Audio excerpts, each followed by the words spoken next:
So good afternoon, everyone. Today we have a session on statistical reasoning, and Sharuk will be conducting this session. He is currently pursuing undergraduate degree with a major in statistics and minor in mathematics. He has been attending RAM TP for past 4 years. He is an ardent marathoner and a passionate blogger. His areas of interest are inferential statistics, mathematical economics, and econometrics. Over to you, Sharuk. Thank you so much, ma'am, for the short and crisp introduction.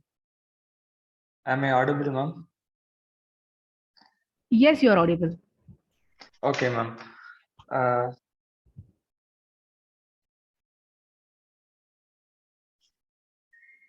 so these are, as ma'am said, these are short, crisp introduction about me. And without much ado, let's move on to the objective of today's session.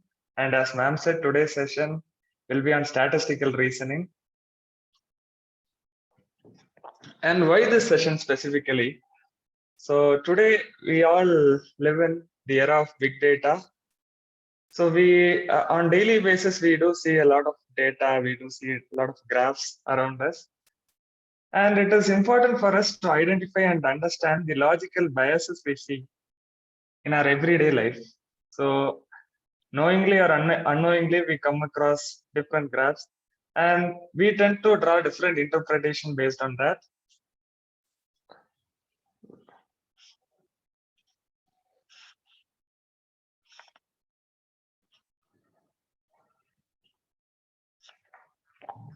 And there are a lot of chances that we get misguided and misled by these distorting graphs that are not reflecting the exact reality. So they tend to mistake the reality.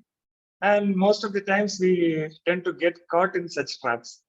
So many times I personally feel they are intentionally designed uh, by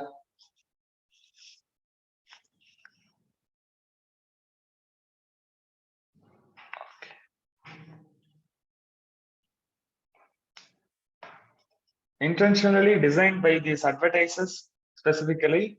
So we'll see all those things in the coming slides.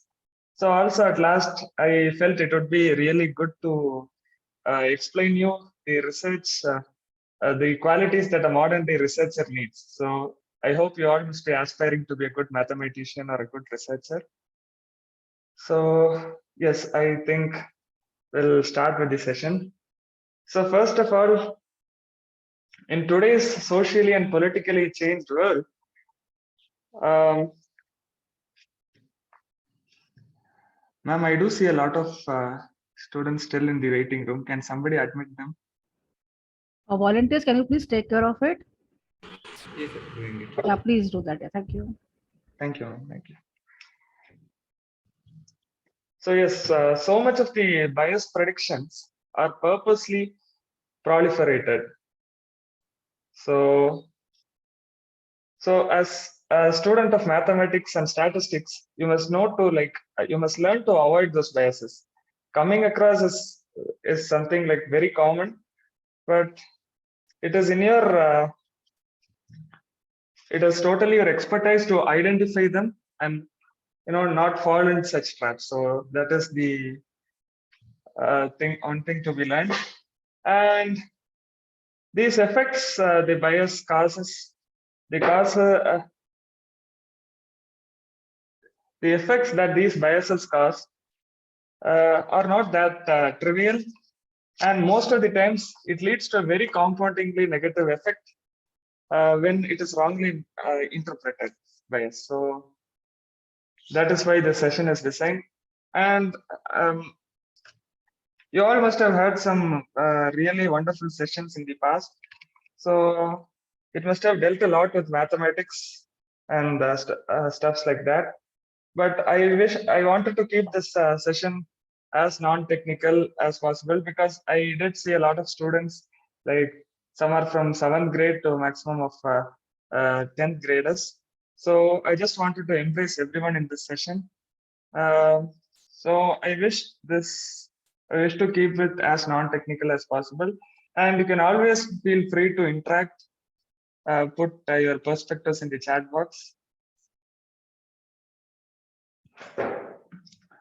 So as the code says, we do not see things as they are, we see things as we are. So I do feel this is true in most cases. If two people see the same thing, one may have a different idea or opinion on that. And if somebody else's opinion may differ, it may be like exactly opposite, or they may have different perspectives on the same. So avoiding biases. So we all have learned a lot about biases. Maybe I hope you must have got some perspectives on what biases are. But even after knowing these are all biases, you should learn from the past instead of repeating the same mistake again, because there are going to be some really good researches in the coming years to come. Right, let me move to the next slide. So statistics, can somebody unmute and say what statistics is? The data comparisons. Okay, good answer. Someone else? Understanding data. Mm-hmm. Right. Basically, compiling data that we get and then like representing it. Representing it in certain in a specific pattern, and then drawing some analysis or drawing some conclusion from that observed data, or from that observed data. Good answers. So let me put it in simple words. So statistics is all about like collection of data. So that comes in the first place: collection, analysis, and interpretation. So based on the interpretation, you come to certain conclusions. So that is all about data. And in statistical analysis, the first step is data collection. So data collection. So to analyze the data, first you must have the data. So that is where sampling comes into place. So sampling is like choosing a predetermined number of observations from a large population.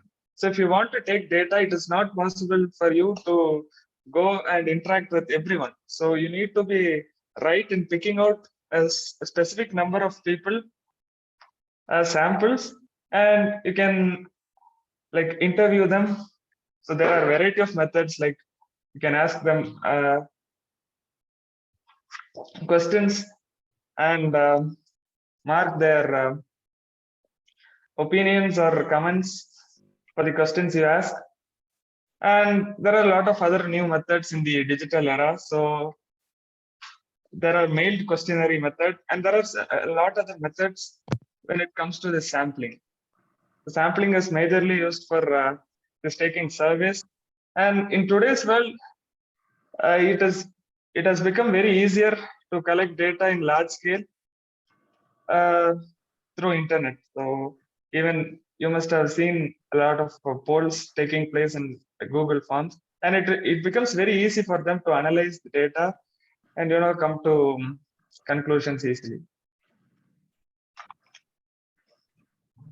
So yes, since it is not possible for us to interview a large old sample, we just take a small sample and we can like judge the whole sample based on the opinions of this small sample. So that is what.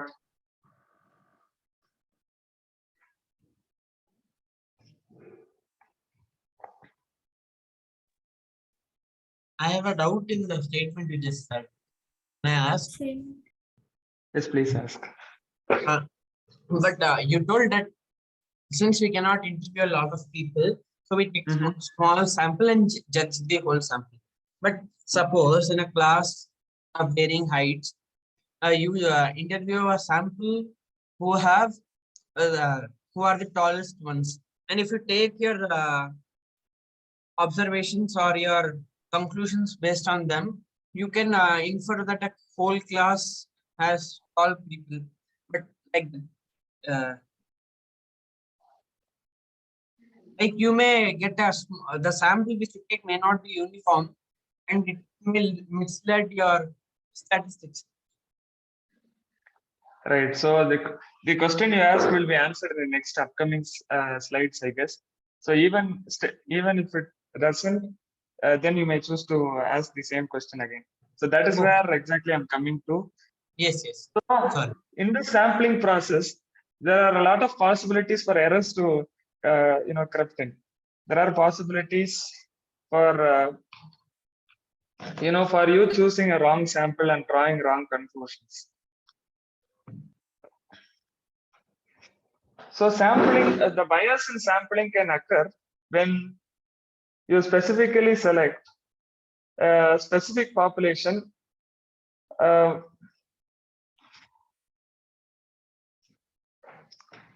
when you specifically select a specific population more when compared to the rest. So it is not uniform in general. So that is what I mean to say here. So what it does is it limits the generalizability of the findings.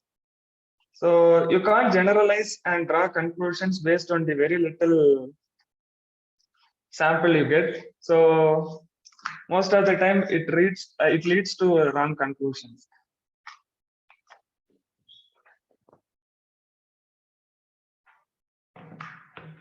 So whenever it comes to sampling, we do talk about a word called randomness. So we are more concerned about the sample being more random, because only randomness leads to like the right conclusion at times.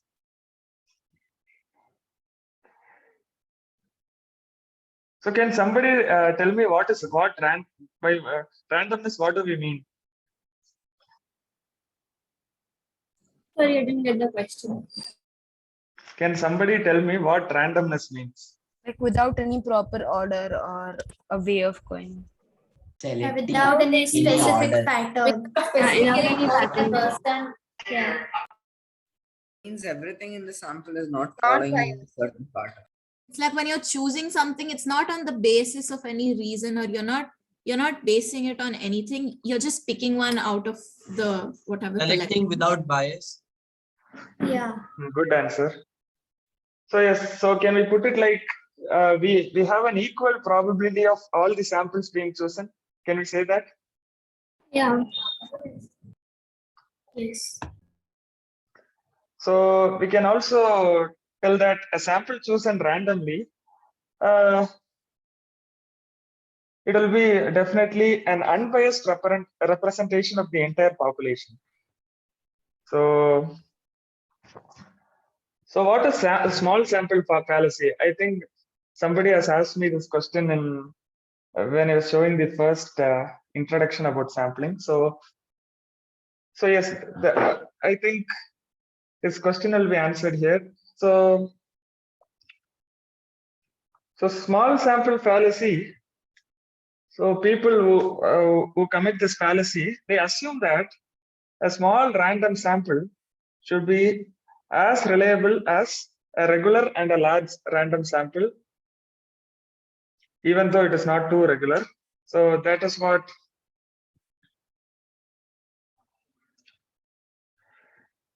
this fallacy is all about. And you expect a small random sample to be as reliable as a large random sample. So I do see 3 raised hands. Do you all have any questions to ask? Yeah, actually, I have a question that in sampling, if you're taking a class and there are 70% of girls in the class, and in that sample of the class, would there be 70% of girls or 50% girls and 50% boys? So what are we interested in finding out? Can you tell me an example? Can you give me an example? Like favorite sport or favorite cartoons? So you're randomly picking out.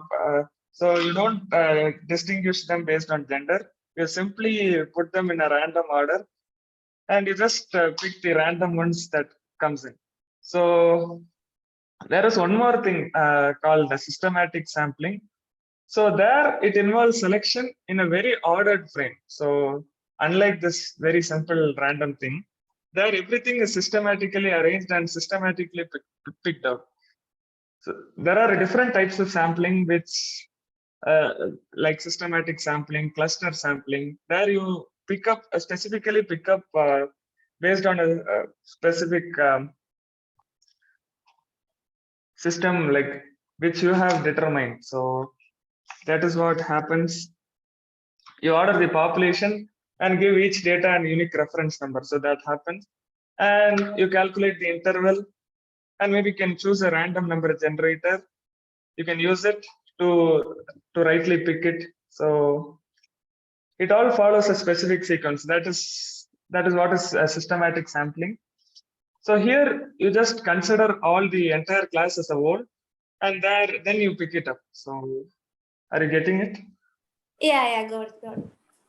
So you don't categorize based on gender. So if you are interested in finding out the characteristic of the, the favorite game or favorite sport of the entire class, you just pick students randomly. You don't split them into boys or girls. Can I ask my doubt? Yes, please. Oh, yes, okay. So I have a doubt that if we consider random sampling, so we are selecting very random people and we will technically get the observations based on those random people.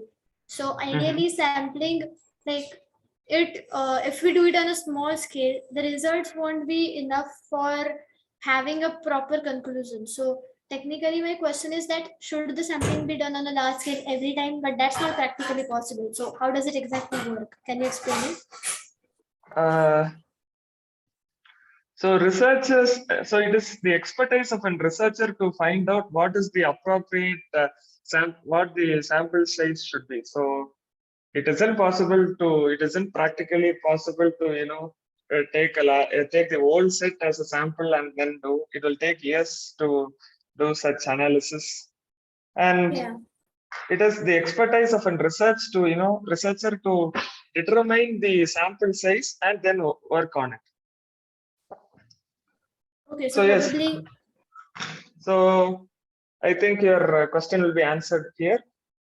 So what you need to avoid the sampling bias is you need a careful research design.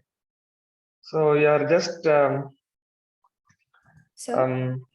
getting introduced to this topic of research, and maybe in a few years you'll get a better understanding of how research works and how sampling procedures are done. So a careful research design will avoid you from committing a sampling bias. So, and also choosing the right sampling procedure is must. So, and you'll have to well define the target population and the sampling frame. So you're not going to choose the entire set. Instead, you're defining it properly, and hence the research outcomes. We can't guarantee that it won't have have any biases or any small errors, but mostly it would be so close to the right figure. So yeah, okay, so also one must learn to avoid this convenience or purposive deliberate sampling. So in health industry, this is happening a lot, where they are more interested in showing the positive results than the negative ones. So we all humans tend to do this. So there is a high possibility of we choosing the samples. So that is what is called purposive deliberate sampling. So what we tend to favor certain samples more than the other ones. So we don't have a specific plan. So instead we nitpick the right samples which we want. So we must be having some ideas in mind. We must have had some opinions in mind. So we may want a particular result to be obtained at the end. So we choose the samples deliberately based on that. Sorry, getting that? Yes. So any So other questions? can I add one question to it if it's fine? Right. Please go ahead. Yeah. So now as AI is developing faster and faster, but I'm not saying about super AI, but at least a strong AI, which we learned in some of the lectures. So can we use a robot or something to choose some samplings as to maximize the avoiding bias to as maximum as possible? Can we do that? Is it possible in some way? Yes, currently we have different sampling algorithms. So you'll deal with that when you study data science.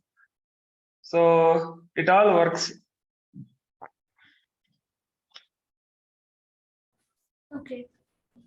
Thank you. Wait a minute. I have a question. Yes, please. Yeah, so since a lot of statistical analysis is quite uncertain, so does statistical reasoning help us represent these the desired outcome of this, if we know the desired outcome of this statistical analysis, like basically make sense of it? So what do you mean by desired statistical outcome? Because suppose you know the whole sample and you're just doing this, you're taking a part of it, and your statistical analysis on this part, this small sample you've taken of the whole is not coinciding with the whole result. So how do you make sense of it if it's not? So if you know the characteristic of the whole data, would you be still interested in finding out the characteristic of a small sample? Okay, no. So if you know, so our entire intention is to find out the overall characteristic of the large sample, whole set. So if you already know that, there is no point in us doing sampling. Are you getting my point? Yeah. Since we don't know the whole set, we are just picking out a small sample, assuming that it will most probably lead to a right conclusion. So conclusion of the characteristics which we are taken into account. So that is what we are interested in. And maybe as you said, we can compare, maybe we can try experimenting this in your own class. You can pick up a sample of 5 or 6 and take their opinions, and maybe then you can choose to interview the whole class and take their opinions and compare these two. So you'll get an idea of whether biases have crept in or not. Okay. Are you getting? Yeah. Thank you. I have a doubt, but in some cases, sampling bias is unavoidable, right? Like if everyone has a different opinion, and you can't pick a sample which is common for all.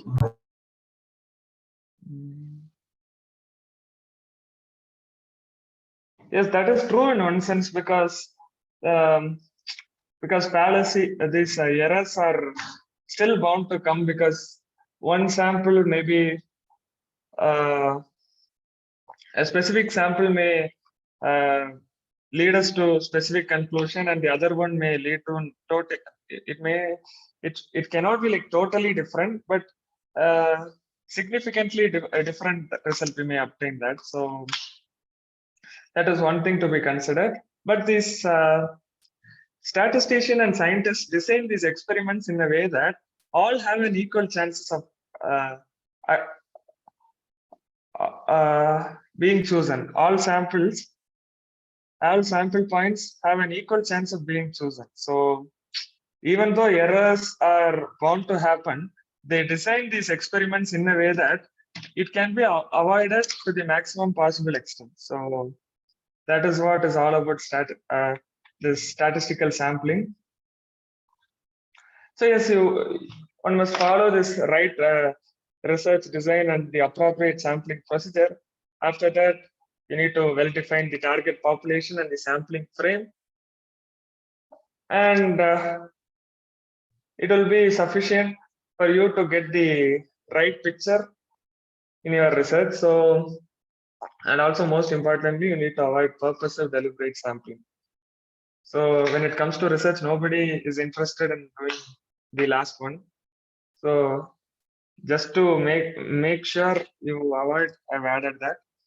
So let us go to the next. So is anybody having a doubt in the Yes, topics sir. so far? Yes, please. And So, my question is that is there a way to like determine what the size of the sample should be? Like, say you have a large population to um, analyze, and then how would we choose like the number of people that we want to take as the sample? Is there a way to like determine that particular number? So in statistics, they talk about a concept called there is a concept called hypothesis testing, and there you determine the confidence interval. So it is a process which I think you'll be learning in few years. Sir, yes, sir. You have something to say, sir? Yes, Sharuk, this is a wonderful introduction for to statistics. So thank you so much for doing this. Related to what Kavin was saying, so I think Kavin was also alluding to the fact that how are we even going to go about taking a sample where every unit, so let's assume for a time being that every unit in the population is unique. So if every unit is unique, then how do we go about taking the sampling? I mean, if that is the case, then we can't do any kind of analysis, because what we are trying to get at is to use a sample which is representative of the population, and then trying to come up with some kind of conclusions which can carry forward from the sample to the population. So let's say for the time being that every human being is of different size, which is probably true to a large extent, but yet we have categorized the shirt sizes into different buckets. So you have someone, I mean, there are people who use a shirt size of 38, there are people who use a shirt size of 40. And interestingly, the shirt sizes usually come in even numbers, that 38, 40, 42, and so on. So somehow the 41 people have to adjust, they either go with 40 or they go with 42. That is because if we start producing for every individual, it is not feasible for us to do so. So we are trying to get to some kind of a okay solution. We are not trying to get to a perfect solution, in the sense that we are trying to avoid mistakes which are costly, at the same time being okay with some of the mistakes that are less costly. It is very similar to how our parents go about doing sampling. Suppose my mother wants to buy 50 kgs of rice, she will not directly buy 50 kgs of rice.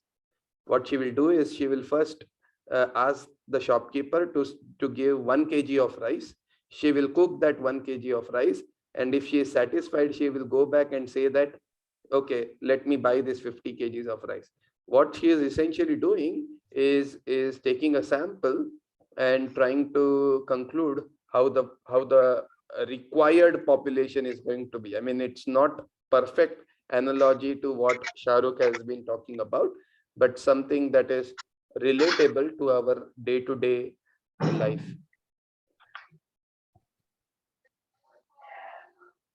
Right, sir. Thank you so much for adding your insights on this.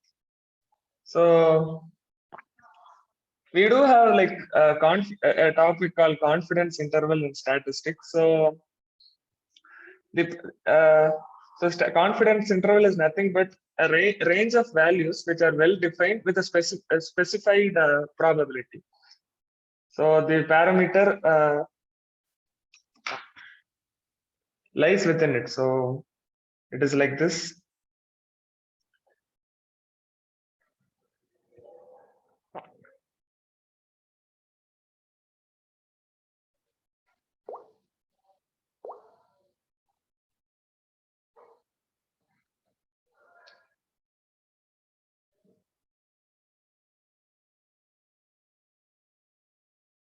So this is the, let us take, this is the distribution.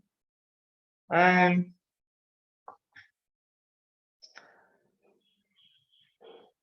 %95 of our population mean lies in between these two lines. So rest 2.5% lies here, and 2.5% lies here.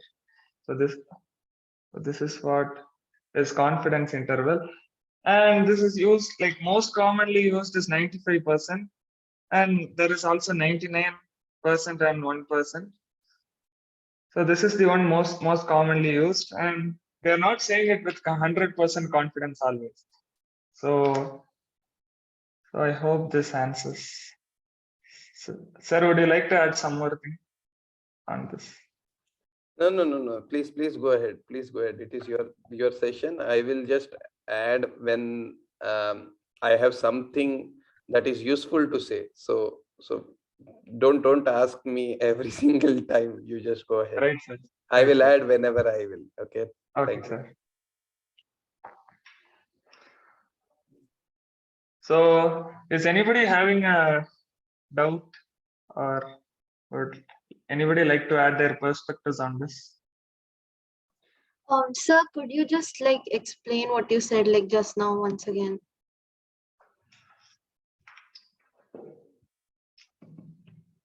So let us say we have collected our data, and here we are like representing it in the form of distribution. So this is probability distribution. Okay. So 95% of our population means lies in between these two. So the rest part we are ignoring. We are ignoring this part for now, and we are only concerned about this. So this is a very big concept, and I think you may choose to, I won't recommend Google, but you can just search in YouTube about confidence interval, and you may get to see better videos on that, like using graphs and other things. So I suggest you to use these visual tools to help understanding better. So in statistics, you are not saying everything with 100% confidence. So that is one drawback of statistics. Whereas in maths, most things are accurate and very precise.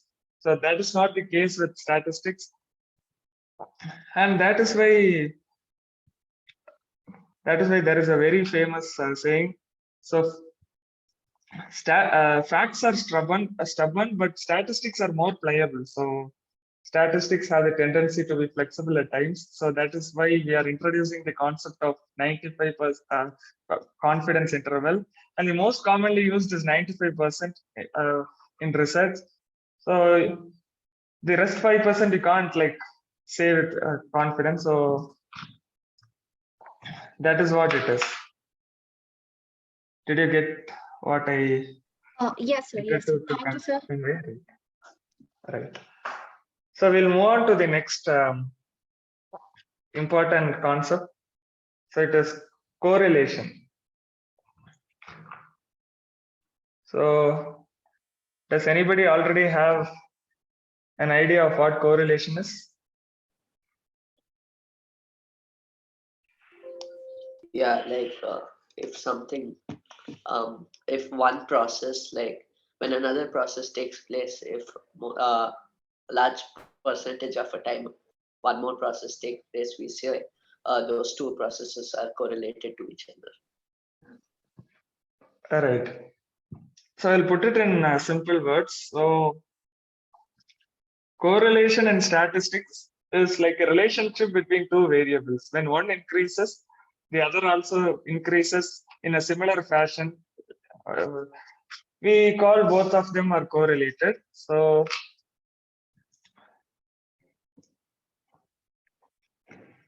correlation is nothing but the dependence of one variable over the other. So that is what correlation is. And in this very classical example, we all know this is the summer season, and we all have been, we all, I mean, I'm not, wait a minute.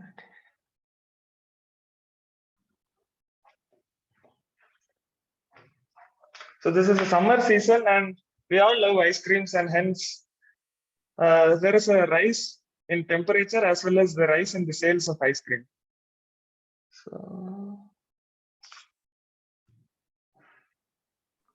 So is it like direct variation? So it shows a kind of similar variation. So the trend. So if we like put it simply, if this is the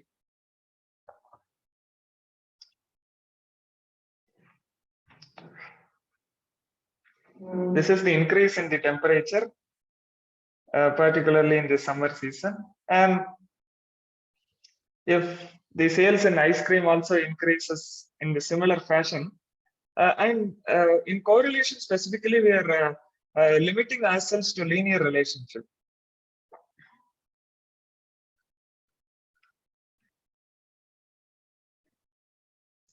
So we say these two are correlated just because they form similar linear fashion. We say these two are correlated.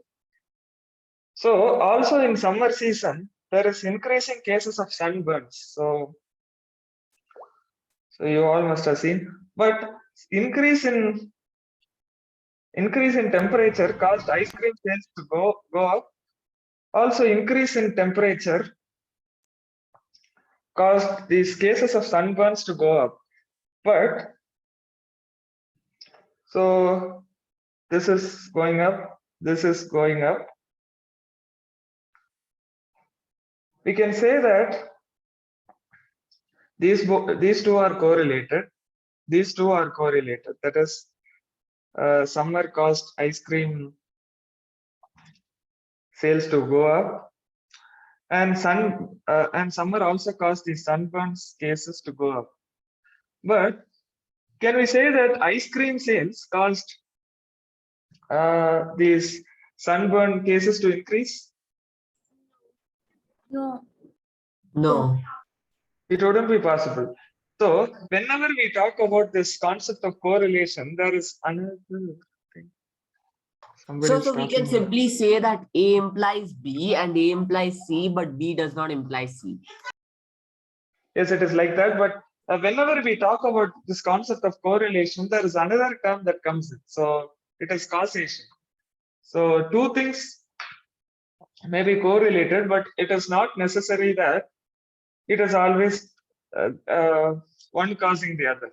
So that is what is an important concept. And for any one of the first primary lessons given in the given in statistics is correlation doesn't imply causation. So correlation between two variables A and B can have these 6 major possibilities. So either A causes B or B causes A. So in this case, maybe sun caused ice cream sales to go up, or ice cream sales went up and therefore the temperature also increased subsequently. Which one is true in this case? Sir, the first statement. Causes B. First statement. So here it is A causes B. So in some other cases, Sharuk, just a minute. Meera has a question. She has her hand raised for quite some time. Okay, sir. Yeah, I wanted to ask them if there are 3 variables, A, B, and C, and B and C are have a same causation. That is A. Then we say that B and C are correlated, right?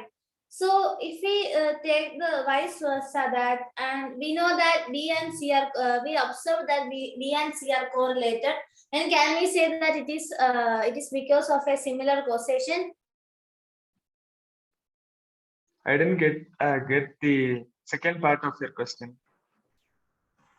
like we observed that ice cream sales are quite high, and sunburn costs are also quite high.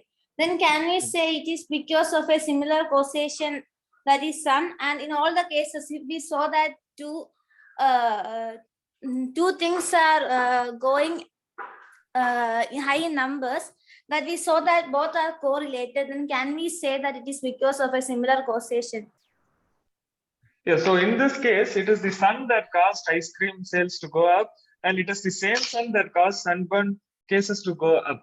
So sun is the cause for both the things, but both things are not independently related to each other. So it is the sun that caused both things. So here causation applies, it is unidirectional in this place. So let me paraphrase what Meera was asking. Meera is asking, I think, Meera, you can correct me if I'm not paraphrasing it right. She is asking that in this case, the sun is causing the ice cream sales to go up. Sun is causing the sunburn cases to go up. So when we know that there is a common cause that affects the sale of ice cream and sale of sunburn, then we can say that ice cream and sunburn will be correlated with each other. However, if let's say we observe ice cream and sunburn are correlated, from that can we conclude that there is some cause, in this case which is sun, which is causing both the variables? Can we say, for looking at the correlation, can we say the previous thing? And I think what Sharuk is saying is that we cannot, because if you look at the next slide, what he is showing is that correlation can have 6 different meanings, and A causes B and A causes C is which is I think the 4th point, right? A and B are both caused by a third factor, C. That's the only case that we were looking at in the previous slide, but there can be 6 other possibilities. In other words, that the slide before this slide is only one out of the possible 6 cases. Meera, does that, did I phrase your question correctly, and did you get your answer? Yeah, I got my answer. Thank you, sir. Yes, Aditya. Yeah, I wanted to ask, will this always be true? Like, if one factor is causing two different things, so will those two different things always be correlated, or it's just in this case?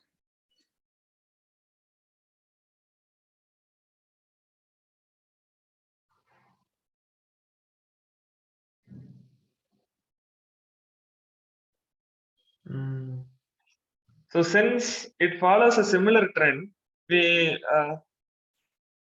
I think we can say these both are correlated, and mostly in similar cases, these both things are correlated. So Okay, so like most of the times they'll be correlated. yes, most of the times it is correlated when we say. Okay. Because let us say this is the graph for the rise in temperature, and this is similar graph. Only if these both graphs show some similar fashion or similar trend, we can say that they are correlated. So what if these two are correlated, then if these two needs to be in correlation with each other, this has to follow similar trend. Even if it is not that exact, it should follow some kind of similar linear trend. So as you asked, it mostly follows the same fashion in most of the cases. Is it right?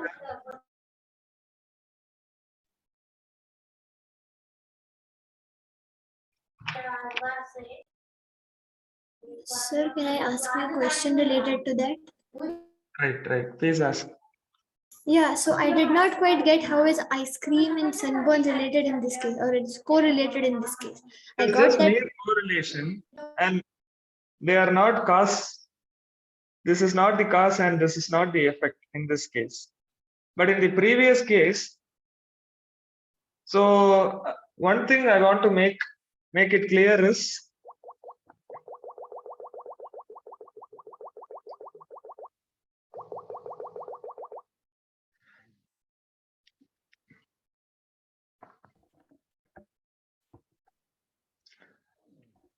so increase in temperature,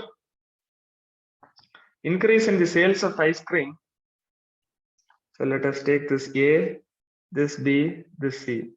So AB, BA, BC, CA, AC, CA, these are all correlated. But when it comes to causation, it's totally a different game. And we need to be a bit careful in answering the questions. So correlation, you can just deduce it based on the graphs given. But for causation, it is not easy. It is not that simple to just see and tell whether this caused that or vice versa. So it requires a bit of scientific methodology to answer the questions. It is not that easy to establish this causal link. So it is in fact a big topic in itself, and Hari sir has dealt sessions on that for batch D in this RAM TP. So only after attending his sessions, we understood how complex it is to establish causal link. So it is a very big topic in itself, and for now we are just interested in this trivial case. So you're all just in your senior secondary school, I guess. So the session is completely to introduce you to this new area, and maybe if you would like to know more about it, maybe you can ask me some recommendations. I'll be more than happy to do that. So Yes, sir. that So answer your just, question. yeah, so can we say that if A is correlated to B and A is correlated to C, then B is correlated to C? But we can't say that if A is the causation of B and A is the causation of C, then we can't conclude that B is the cause of C, right? That's what is the crux, right? Oh, you got that right. Okay, yes, thank Any you. other questions? Devanand? Sir, so only if two things are directly proportional to each other, we can say that they are correlated, or there is any relation between just the two things, we can say that they are correlated. So correlation in statistics is largely dependent on the relationship between the graphs of these two data. So this is a bivariate concept which involves two variables. So how one variable changes linearly with respect to another is what is all about correlation. So if something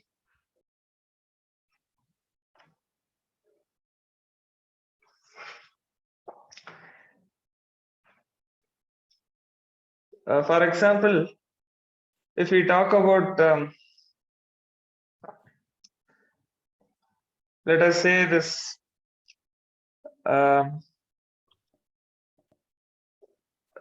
rise in temperature shows a linear trend, and sales in ice cream shows an exponential or a exponential trend. Let us say this is y is equal to e power x. So here it is not, we can't conclude that both are correlated. But in this case, it is the rise in temperature that caused the sales of ice creams to go up.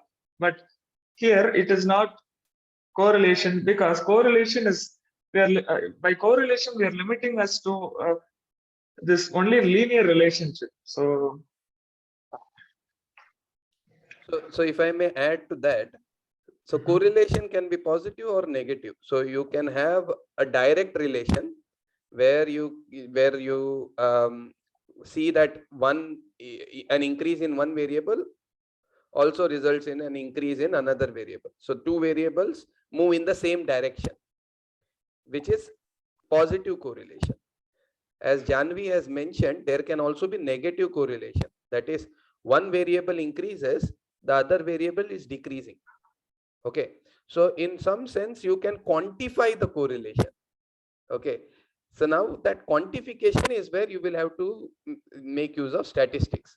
The graph cannot quantify the relationship. Graph can give you a nice visual representation of how the variables are moving. So since we are talking about how strong the linear relationship is, when you see straight line and it is upward moving, or when it is upward sloping, or when it is when you see that an increase in one variable also has a increase in another variable, you say that there is a perfect positive correlation, which is correlation is equal to 1. And when you see that there is a linear relationship, but it is downward sloping, then you say that correlation is -1. So these are the two extreme cases that you can have. The graph that Sharuk showed, for example, if you take y is equal to x square, okay, then although they both are increasing, there is no linear relationship. So we may get some correlation, but that correlation will be, although positive, will be very small. It won't be closer to 1. So what the correlation statistic will tell you is that how strong the linear relationship is. That's all it tells. Like how Sharuk has drawn this zero correlation, because they are all over the place. Just looking at the relationship, I won't be able to tell anything about the relationship. So it's just zero, because it looks like it's very random, or in other words, it looks like the two variables are independent of each other. There is one more point in the chat. If you see, Akshat has brought up, he was asking, in the sunburn and ice cream example, is sun like a confounding factor? I am interested to know what the other students think about that. Is sun a confounding factor? Can you just put it on chat? Do you think sun is a confounding factor? If you remember, in the last lecture, Jeffrey Wooldridge's class, there was some mention about this term, confounding variable. So it is a confounding variable because sun affects both the variables. So it confounds the relationship between the ice cream sale and the increase in sunburn cases. Yes, Vihan, you have a question? Yeah, so my question is that can we say like correlate, like causation is kind of like a side effect? I mean, correlation is likely to be a side effect. I mean, causation. So is it instead of causation, I can say it as side effect, right? Not like a side effect. I mean, these two. So this will be much more detailed discussion than what one wants to introduce in the first class of this topic. But correlation is what you observe in the data. Just looking at data, you can say whether there is correlation or not, and how much is the correlation. Oh no, I'm not telling for correlation. I'm telling for causation. Right. So looking at the data, you cannot say anything about causation. Causation comes from your prior knowledge of the relationship between the two variables. So how do we know that there is no causation between the sunburn and the increase in ice cream? That is not what data will tell you. When you look at data, the data will show that, okay, the last summer, the ice cream sales went up. In the last summer, the sunburn cases also went up. Data will not tell you whether there was a cause or there is no cause between the two variables. That you have to use your logic to determine what do you think, whether there is a causal link or there is no causal link. And this becomes very tricky when you consider more complex examples. Like this was a much easier example to grasp that idea. But if you take complex examples, then that can be very tricky. So in short, correlation can be observed from your data. Causation cannot be observed and has to be reasoned out by logical discussions. So I do see Urvi's message in chat box. So causation implies correlation.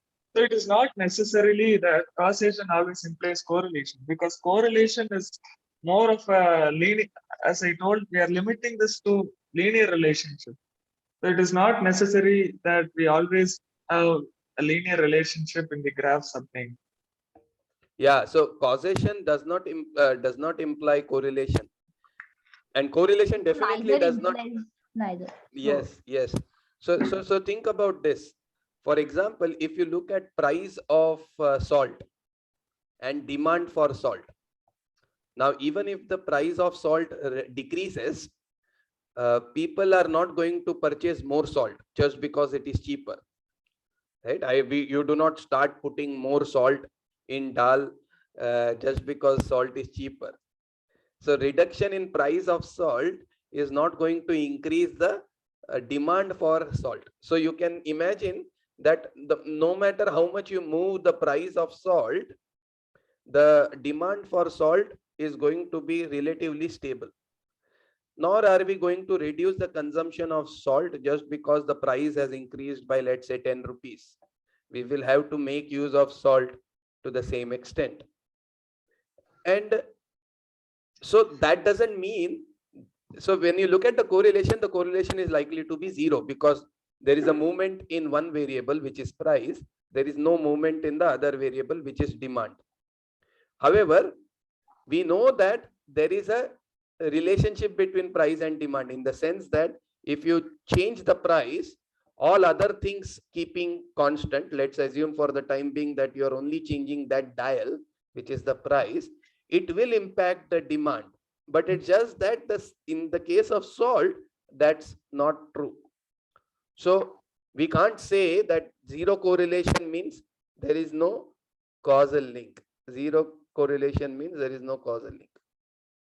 Sir, but then let us say I have one example. Let us say population increase.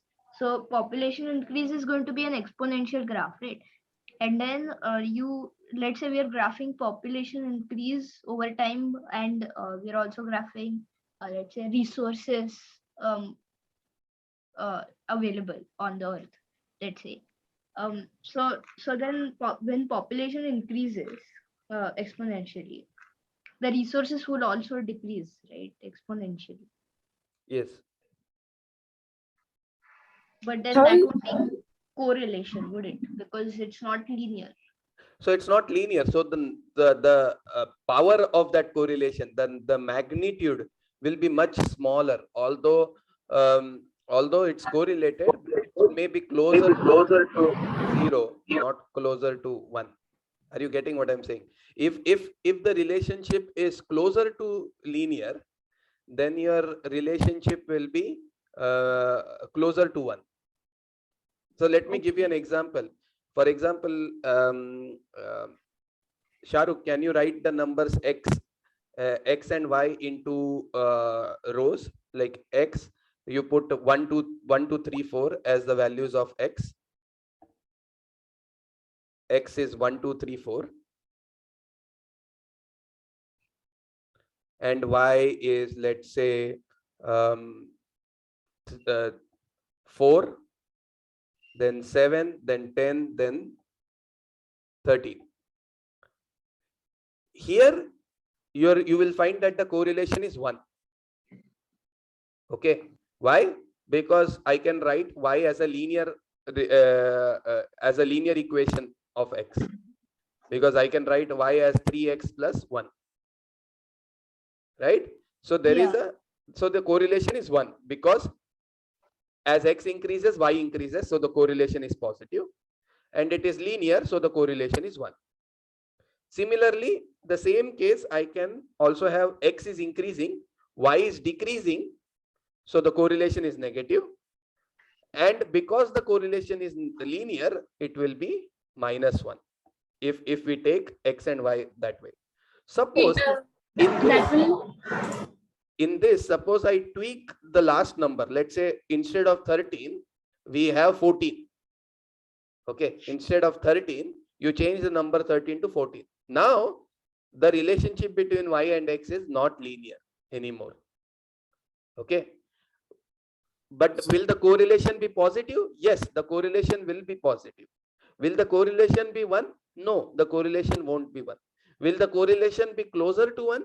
Yes, quite likely that the correlation will be closer to 1. Why am I saying quite likely? Is because I have not done the calculations, but looking at the relationship, it looks very closer to the linear relationship. That's why it will be nearer to 1. Now, if I take a graph, if I take X is equal to 1, 2, 3, 4, and I take Y as 1, 4, 9, and 16, then it's still X is, as X increases, Y is increasing, but you may not end up getting a very strong correlation, because correlation measure that we have with that we generally use in statistics, that is only capturing linear relationships. It's not capturing non-linear relationships. Got it, sir. Yes, over So to I you, have, Sharuk. Sorry. so I have another slide. So this is a real data. So as you could see, ice creams, the sales of the ice creams went up, and similarly, in similar fashion, the number of murderers in the number of murders in a particular place has also increased. So as we can observe here, there exists a very positive correlation, but we can't say that we can't say that this correlation implies causation, and it would be very hilarious to say that. So always have this in mind. So correlation doesn't imply causation. And Sir, so causation implies correlation. no, it doesn't. So correlation, causation doesn't imply correlation. Only in the case of linear trend, it implies the growth or the change in trend may not be always linear. But if it is linear, it is correlated. We can say that it is correlated. And in this case, let us see. So the growth from child to adult, we all see an increase in height. And there is also an increase in our mass. So that is the body weight also increases. So these are correlated, but at the same time, what is that something that is causing these both to increase? If we closely look at that, if we closely analyze, it is the maturing to adulthood is that one variable that causes both to increase. So this is causing this, and this is causing this. So in this case, maturing to adulthood is that variable that causes both variables to increase. And hence, we can say that this is that one confounding factor, as we already saw. This is that one confounding factor that caused both the variables to increase. So is this concept of correlation clear to everyone? Meera, do you still have? Height increases, then we have a chance of increase in mass too, right? Yes, yes, that is true. But here, in this case, we are like interested in finding out the cause. I mean, the very primary cause that causes both to increase. So it is fundamentally the maturing to adulthood that caused the increase in height as well as increase in mass. So it is a bit correlated, but not that is not the primary cause for the increase you see. So here we are interested in finding out the confounder. Can I The cause ask a that point out? right, please. Yeah, so we can say that correlation and causation are not necessarily or not necessarily correlate or are a cause of each other, but in the terms of linear graph of correlation, that is always true. Like that's what we can say. In the case of the linear part which we saw, the calculations and the linear thing we got, in except that case, such cases, in the rest of the cases, correlation and causation neither cause nor correlate each other. That's what we can say. we can't just blatantly say that it doesn't cause, because causation requires various other criteria to be considered in. So if it doesn't follow a linear trend, we can simply, just by looking at the graph or just by looking at the data given, we can simply say that they are not correlated just because it is not following a linear trend. But for causation, you have to consider various other criteria too. Okay, yes, got it. Thank you. Because there may be two events happening independently, but there may be a small link between two events which we may not observe which we may not be able to observe. So just because we aren't able to observe that small line in between, we can't just blindly say that there is no cause and effect between both. So for example, there was a classic example somebody has. So can we say a man in South Africa is a cause for traffic in Mumbai? No. Maybe what if he has traveled to India and is means doing something in the road? It's quite unlikely, but so we can't say. I mean, yeah, we can't say without any other information, like random. Yeah. Just Unless because it at all related. If we have some other information that Africans are coming to India for some possible research or something, then we can say that this is true. But without any other information, we cannot say that this will be true, right? Sharuk said that he's in South Africa, so how can he cause a traffic in India, Mumbai? Like if So in he this is a case, terrorist or something and he's planning something in India which causes. That can be that. The statement given to us is that simply a man in South Africa causes traffic in Mumbai. Yeah. That is not possible. It's not related. Yeah, without any other information, we can't say anything. so these are the two things you are just shown. I have just shown you the two things. But in between, a lot has happened. I have not shown you the full picture of that. So you can't come to a conclusion very quickly just by seeing these two distinct things. So maybe I'll try to give you an analogy. So this man in South Africa is planning to come to India for research purposes, let's say. So he's a very important person, and hence his cavalcade is waiting in the center of Bombay, and his flight is getting delayed, and just because of that, traffic has been big traffic has been caused in Bombay. So similar things can be like, different things can be related. We don't always get to see the thin line that connects both the things. So I have given you a very trivial example. I don't know.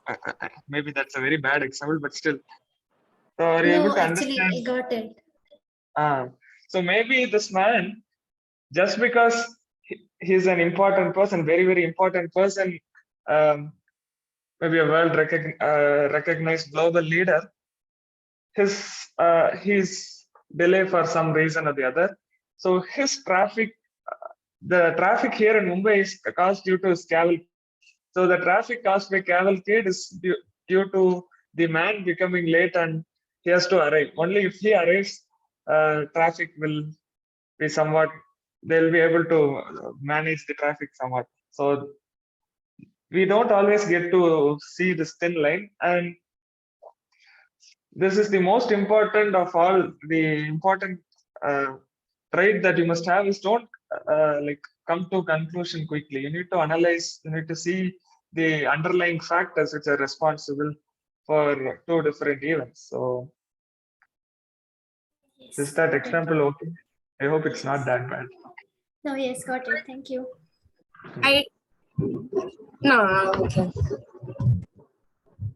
I had a doubt that you've just given like one statement that a man in South Africa is causing traffic in Bombay, but without any other information. Like, how can we say that it is true, right? I mean, we can make up our own story and like make something so that it will imply this is true, but it may not be true, right?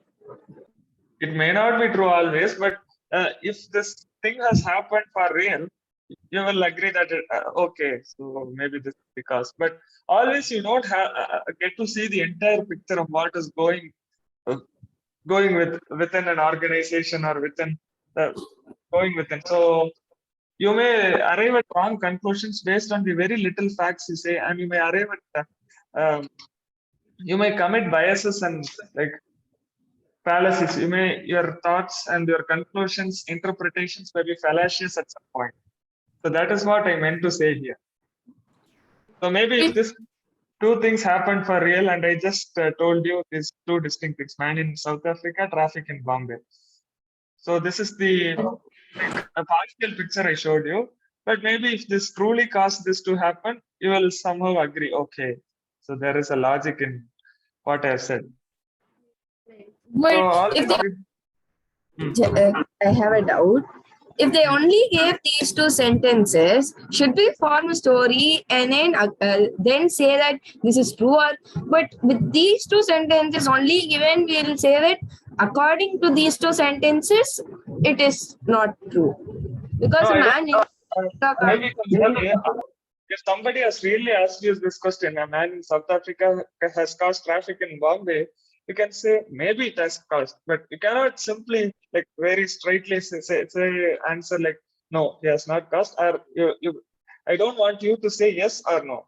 The answer can be maybe, because you are not given the complete picture. Only if they give you the complete picture, you should be in a position to answer. So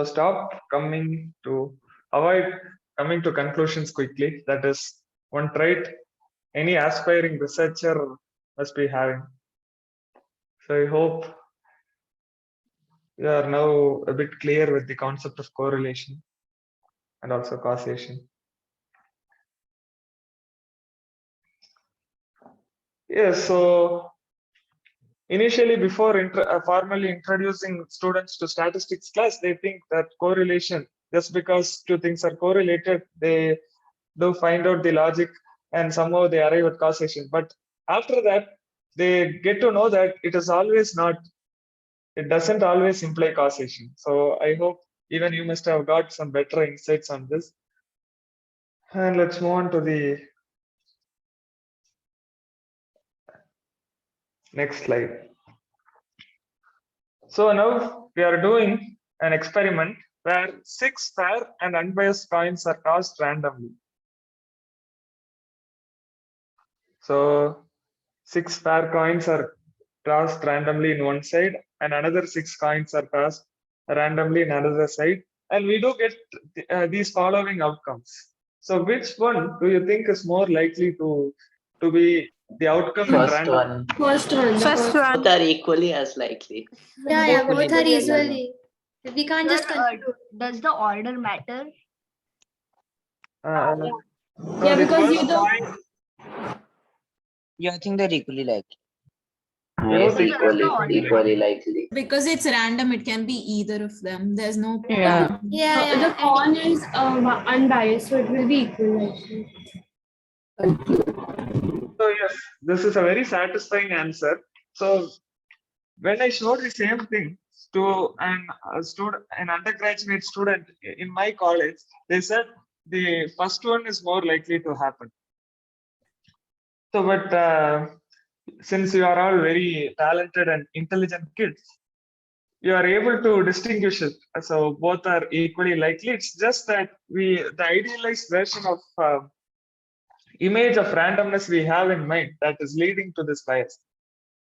So if you don't like see the entire picture if you don't run the entire picture in mind, you must have blindly concluded that first one is a random outcome and second one is very less likely to occur.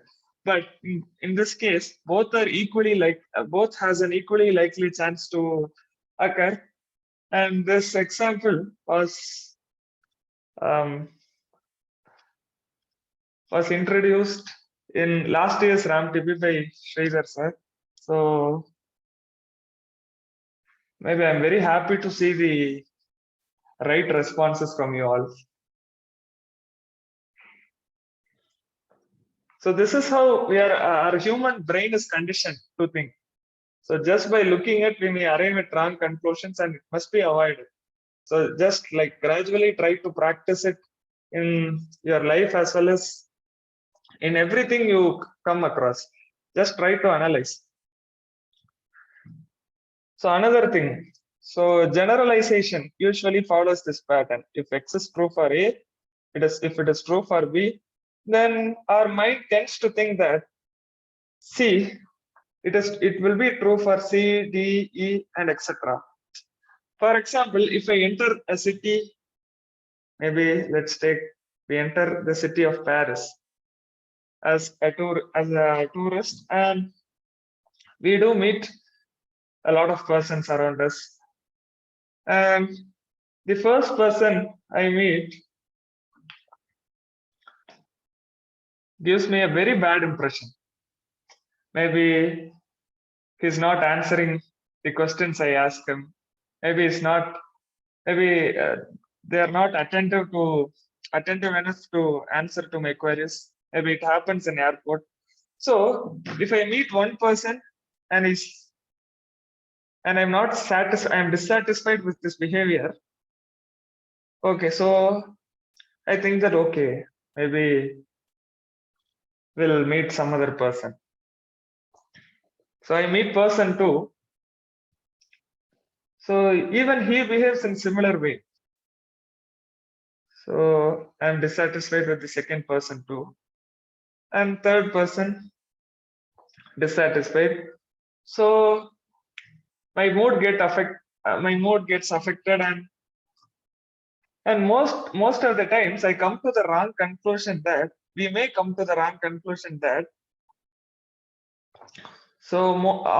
all the people in Paris behaves this way.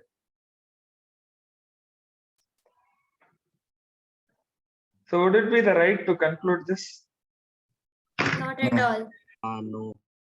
No. So this is an evidence is only anecdotal.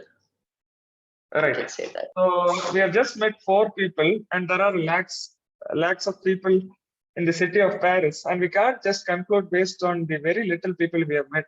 So we don't get to see the entire picture based on the very little amount of exposure.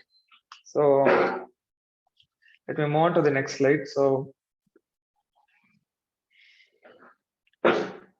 let us consider this number line of odd numbers. So let us write it down: 1, 3, 5, 7, 9, 11, 13. So 1 is a square number, 3 is an odd number. Sorry, these are all odd numbers. And 1 is a square number, 3 is a prime number. And 5 is a prime number, 7 is a prime number. 9 is a square number, 11 is a prime number. 13 is a prime number. So based on this, can I come to the conclusion that all the odd numbers either belong to the set of prime or they belong to the set of square? No, sir. 15. Not at all. Yeah, you There are just still try other and numbers. 15. Like 33. Yeah. 21. So the very next thing is 27. 15. So 15 is neither a prime nor a square number. So it is a composite number. So 5 into 3, it can be written as 5 into 3. So this Sir, is I have what. one more example for this one. So I think Ferma or something had like found out that 2 to the power 2 to the power n -1 is always a prime number, and he checked for n till 4, and but he did not check for n equal to 5, and he claimed that all of them are prime numbers. But after it was seen 2 to the power 2 to the power 5 -1 is not a prime number. So the very next one is not true.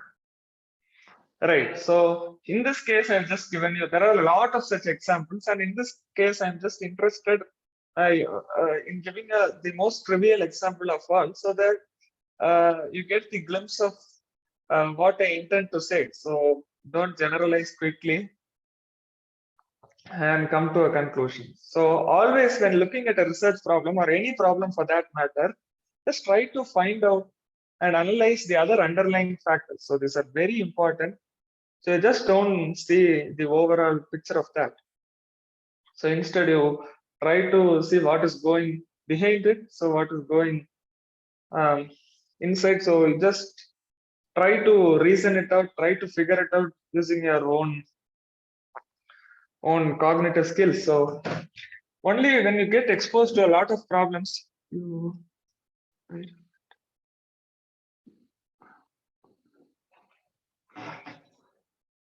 so try to expose yourself to as much as problems as you can. So because you are now in the senior secondary school and most of you won't be having so much of pressure. So this is the time to get yourself exposed to a lot of new problems.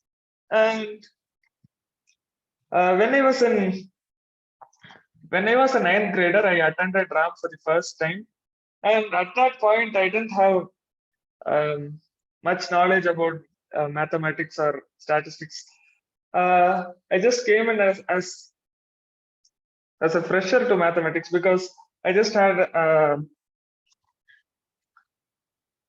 a knowledge about the conventional topics that is discussed in school.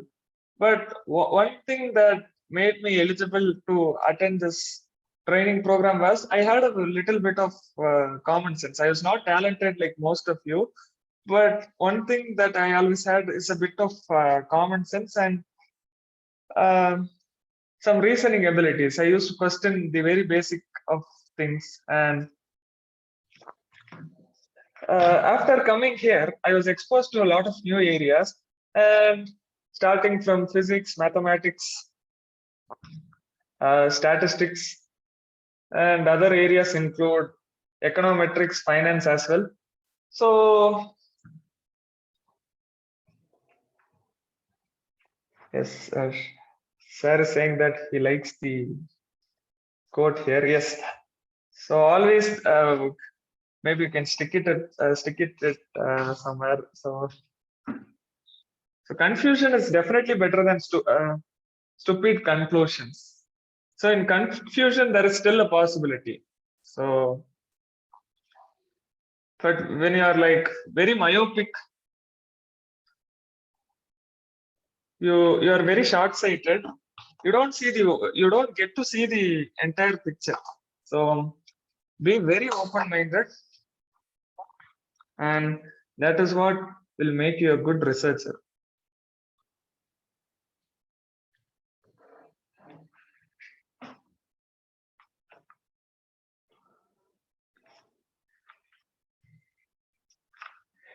Yes, as Sir said, maybe I have a bit of wide mind.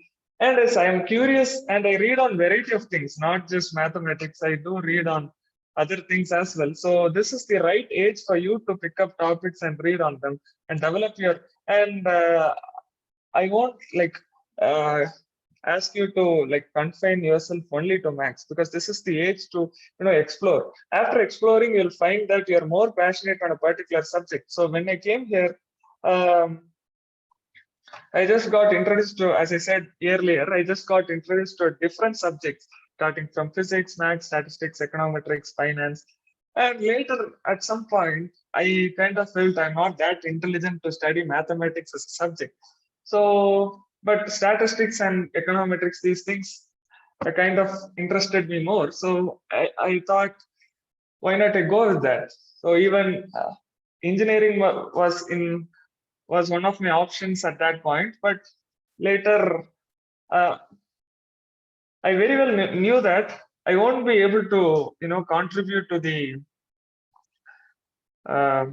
field of engineering. But if I enter these fields like economics and statistics, maybe my contribution would be a bit more meaningful than what I'd be able to do in other fields. So I would highly recommend you to read on diverse topics. Just figure it. You still have, most of you must be still having some 3 to 5 years before you enter college. So this is the right time for you to explore on different things and develop these traits. So these are very important.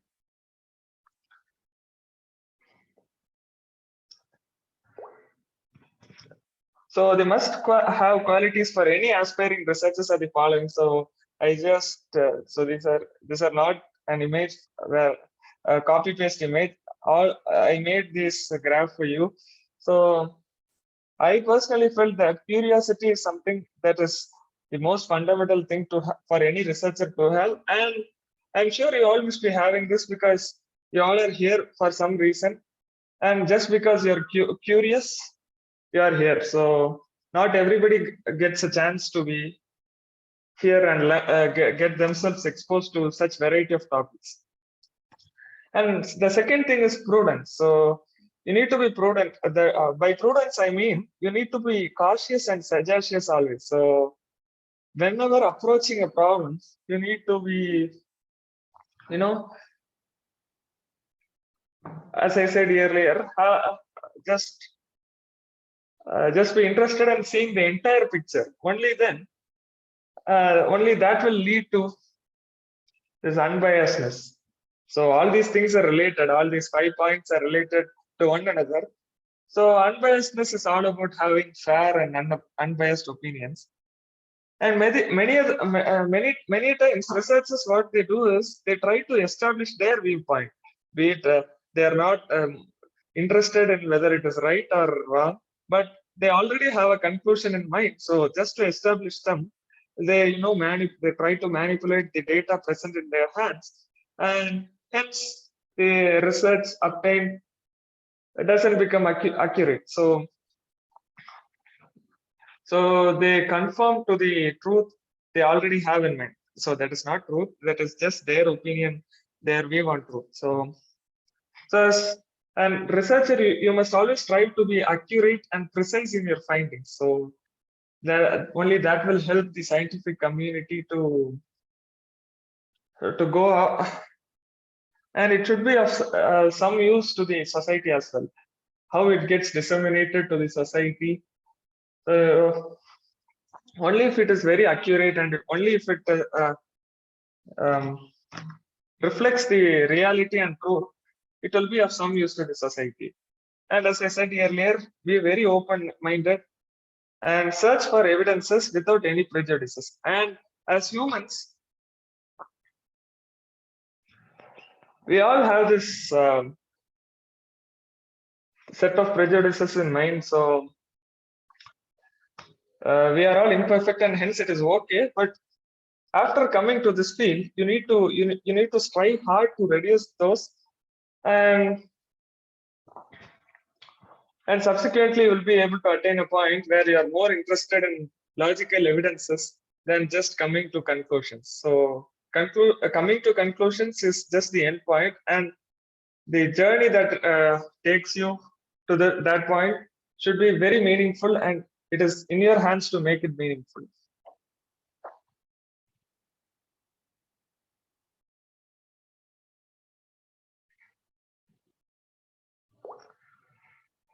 So this quote, so statistics, so it is very easy for statisticians to lie with data and figures, but it is hard to tell any truth without statistics. So statistics is of significant importance in this place, but how we use it is in our hands to make the right use of it, and to arrive at the right conclusions. So it is totally in our it is totally our expertise, our talent to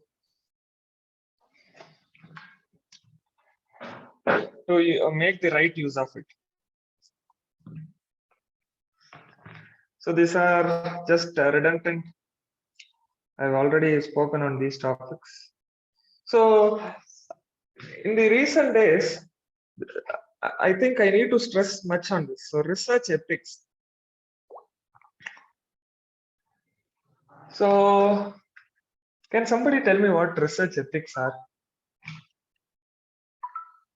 So Is it about Non-plagiarism. giving credit to people you've referred to and you should give credit? Yeah. The rules or regulations or the fundamentals that you follow while doing research. So there's one thing in research ethics. First of all, credit is one thing, and also the subjects on which we might be performing, like psychology experiments, for example.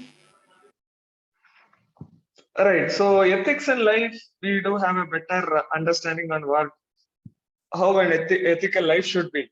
But when it comes to ethics in research, um, it is not. It is often something overseen. So I I want you all to stick to the principles of research ethics. Only then I think that is very, very fundamental and essential for you to reach greater heights in life. So these are all very simple things which you can implement on your day-to-day life. Because if you come across something and after some months or some years, you may attribute to like, these are the things I already knew, but maybe it is your friend who taught you that specific topic. But you will start to feel like you have already known that thing by intuition. So that is not always true. And even when this particularly happens when you come across a lot of things, and it isn't possible to keep track of where you read that, where you came across that specific thing. So I would highly recommend you to keep a specific notes, not something like notes. You just keep a note of where you read these things and what are all the book you are reading. And note taking is an effective way than just reading it in a digital form. Just try to take notes and mention the names of persons whom you met. Maybe in Rising a Mathematician training program this year, you must have been introduced to a lot of new topics. So starting from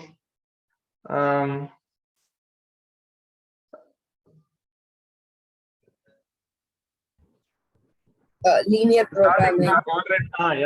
So quadratic indeterminate equations and some functions in number theory and cryptography and math, poetry, and algorithm. After some time, you start to feel that you already knew this by intuition, but which is not true. Somebody has given you this. So just make a note of these things. So these are all some small steps which you can do to avoid plagiarism at a later point in life. So,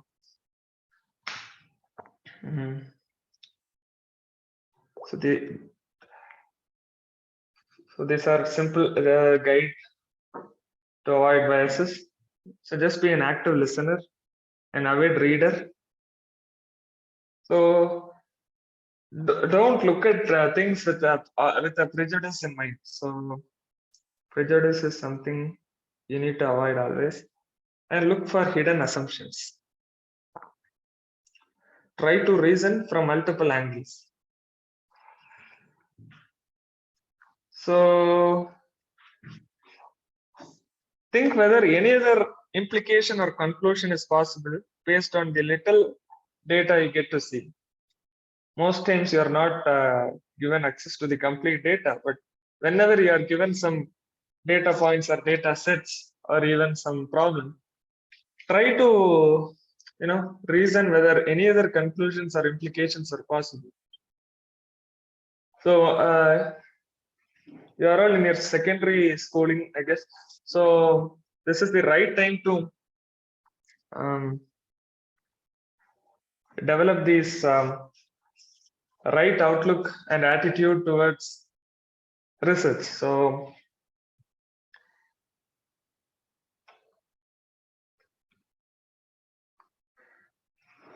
let us see this example, small example. So try analyzing this following argument. So this is the argument given. So we should build more presence because incarcerating more criminals will reduce the crime rate. Incarcerating means just locking up. So imprisonment is what they mean. So try writing it in different different angles. So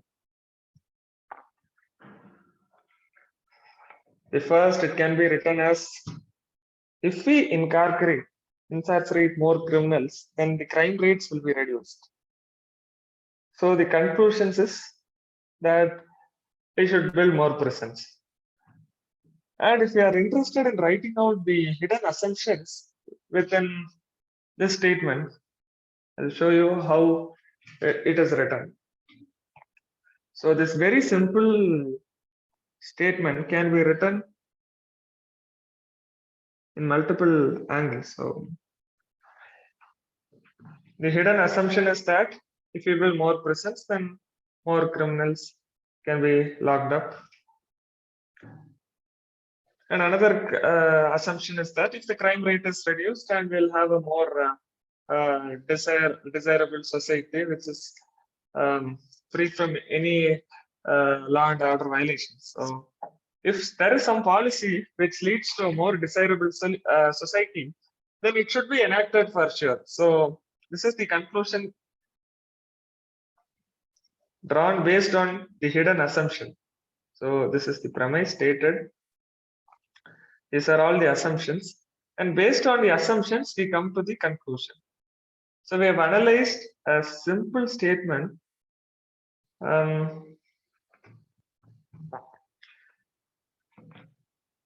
in so many angles. So this is what you need to be ideally doing when it comes to a problem. So this is like breaking down the problem into simpler pieces. So just a naive example. Sir, what does incarcerated mean?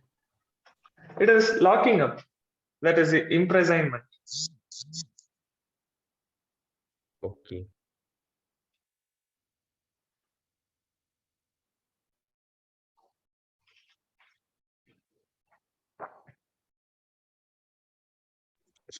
So I didn't exactly understand what you wanted to tell via this.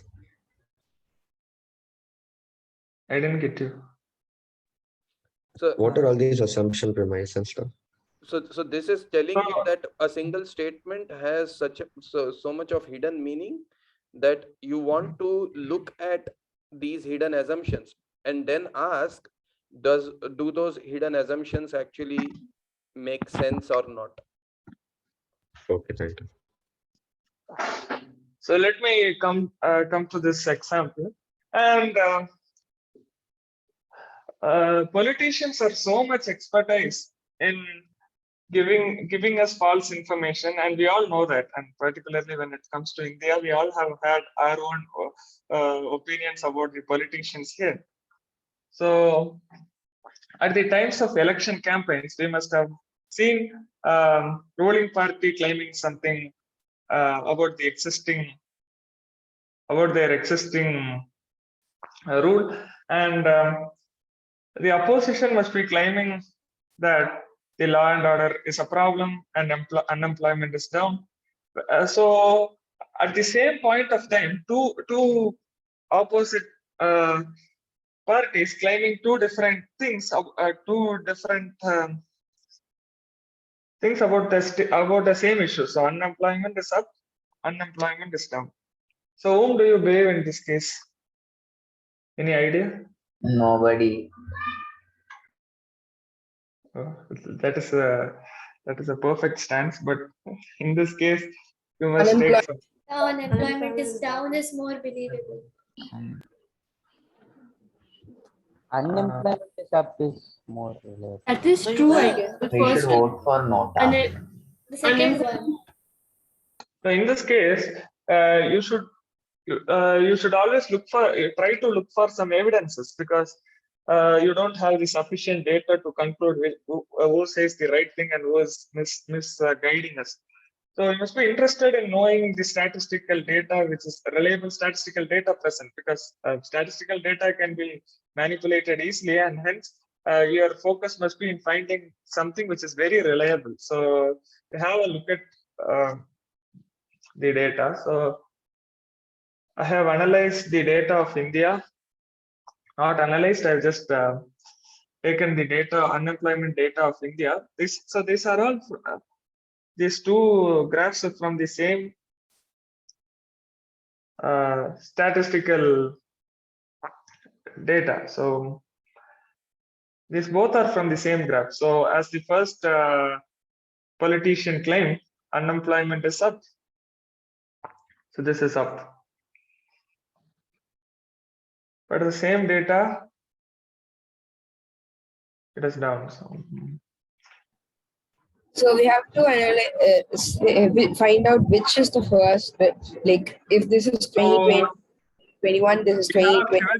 Saying that they can cherry pick a specific part of the graph where the change seems significant, but on the whole, it is not that big.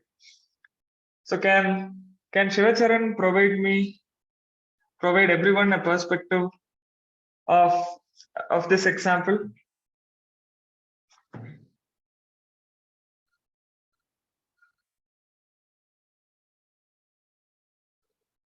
Okay, no problem. Well, this mic is not working, it seems. So, well, Sharuk, I think we are exceeding the time. So I don't know how many slides do you have. I just wanted to let you know. no, sir, I will complete in. Can I take 5 minutes of your time? Yes, Will yes. that be okay? Yes. I was just trying to make you aware of the time. That's all.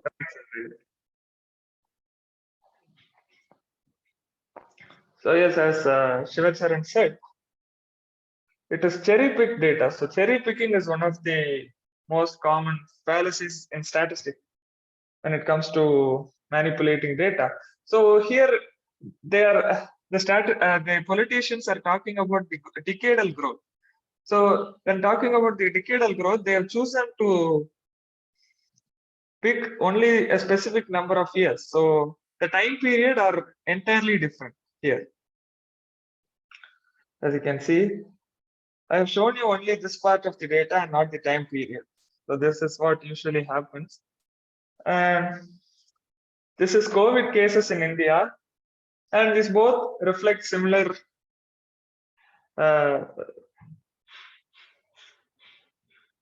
these both reflect the same data, but what is the difference in the thing? Can somebody identify? In The part around Jan, February. it's coming down, yeah, in the first graph. So can you go to the previous slide? Yeah. Identification difference.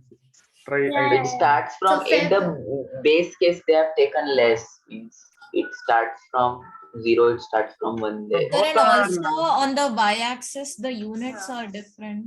Yeah. Means they have taken what from January. We'll start afresh. We'll start counting from 0 in the here the this difference graph. is, And in The difference, I guess the before difference is graph, they 25. have counted from before. I guess the scale is taken a different, therefore the graph is being noted as different. So probably the data will be the same, but just because of the scale, it will be different, I guess. the scale is different, exactly as Ovi said. The scale is different here. So here they have taken logarithmic scale. The difference is 900 here, 9K here, 90K. 90K here, 900K here. So logarithmic scale. So every time when you look at a data, try to reason from various angles.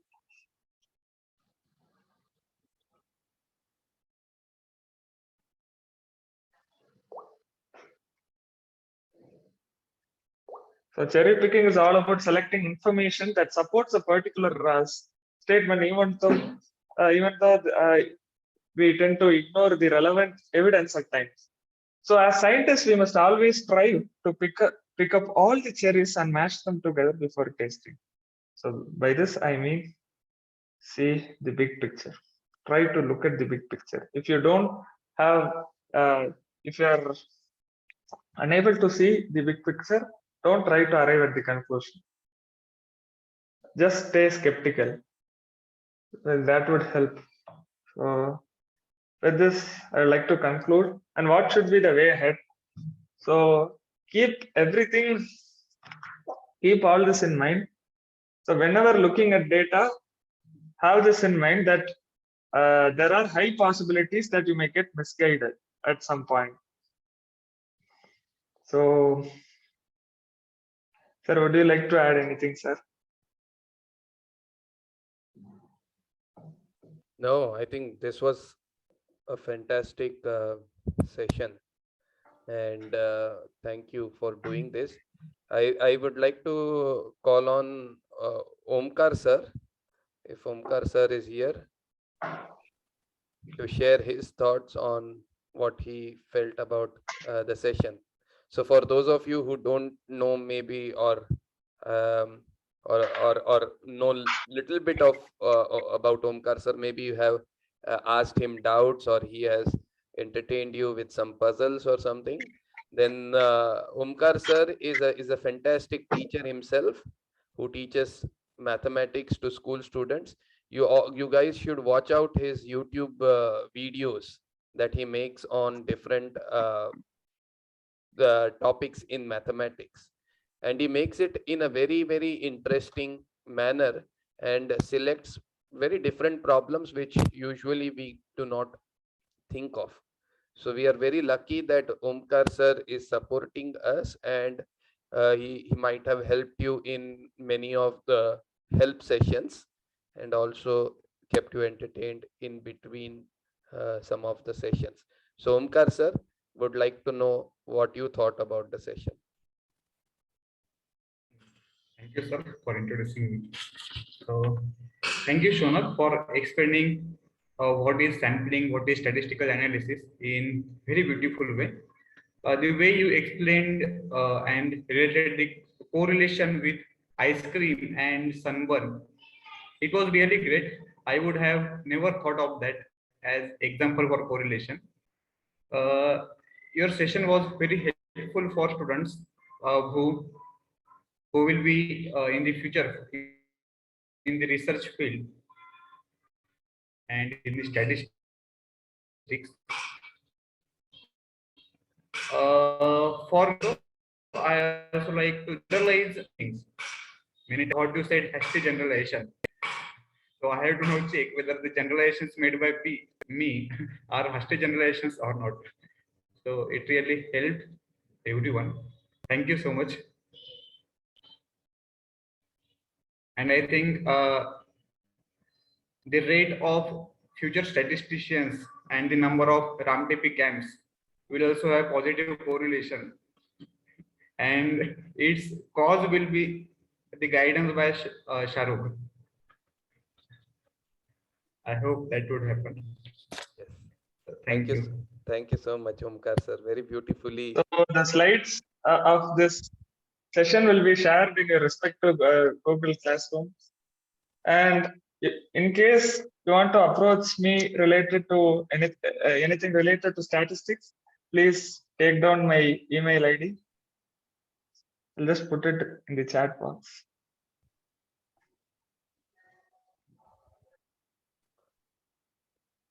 So students, you can put your messages in chat so that Sharuk sir can read them.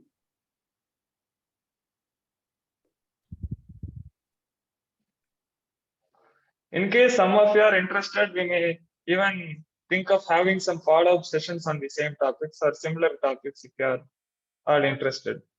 May decide as a group together.